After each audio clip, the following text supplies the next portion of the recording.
ഇന്ന് ഞാൻ നിങ്ങളെ പരിചയപ്പെടുത്തുന്നത് ഉണക്ക ചെമ്മീൻ ചമ്മന്തിപ്പൊടിയാണ്. അപ്പോൾ അതെങ്ങനെ ഉണ്ടാക്കുന്നത് നമുക്ക് നോക്കാം. ഉണക്ക ചെമ്മീൻ ഒരു പാനകത്തോട്ടിട്ട് ഒന്ന് ചൂടാക്കി എടുക്കുക. ഇതിപ്പം ചെറുതായിട്ട് ചൂടാക്കി എടുത്തിട്ടുണ്ട്.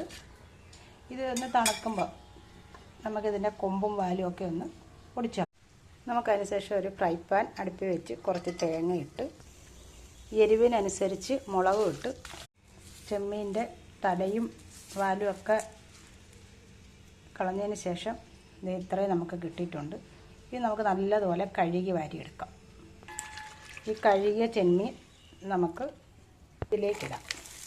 ഇതിലേക്കൊരു 3-4 അല്ലി വെളുത്തുള്ളി ഇടുക, ഒരു പിടിയോളം കൊച്ചുള്ളി അരിഞ്ഞതിടുക, 1 സ്പൂൺ കുരുമുളക് ഇടുക.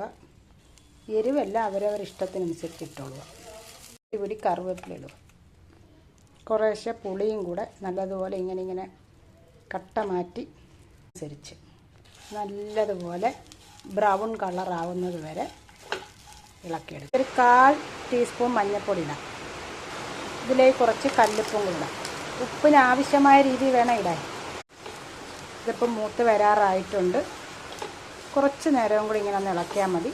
ഇപ്പം ഇത് റെഡി ആയിക്കോളും. നമുക്കിതെല്ലാവരുടെ മിക്സിയുടെ ജാറിലോട്ടിട്ട് പൊടിച്ചെടുക്കാം.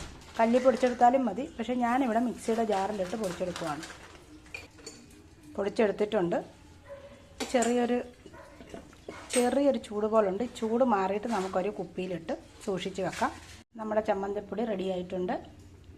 ഇതെല്ലാവരും ഒന്ന് ട്രൈ ചെയ്ത് നോക്കുക. ഉപ്പൊക്കെ കറക്റ്റാണ്. നമ്മളിട്ട് ഉപ്പും പുളിയും ഇതെല്ലാം കറക്റ്റാണ്. പിന്നെ ചിലർക്ക് വേണമെങ്കിൽ ഒരു ചെറിയ കഷ്ണം ഇഞ്ചിയും കൂടെ വറുക്കാൻ നേരം ഇട്ടാൽ ഗ്യാസിൻ്റെയൊക്കെ പ്രശ്നമുള്ളവർക്ക് നല്ലതാണ്. ഞാൻ വെളുത്തുള്ളി ചേർത്തിട്ടുണ്ട്. എങ്കിൽ ഇഞ്ചിയും കൂടി ഇട്ടാലും ടേസ്റ്റ് വ്യത്യാസമൊന്നും വരത്തില്ല. കുറച്ചേ ഇടാവൂ.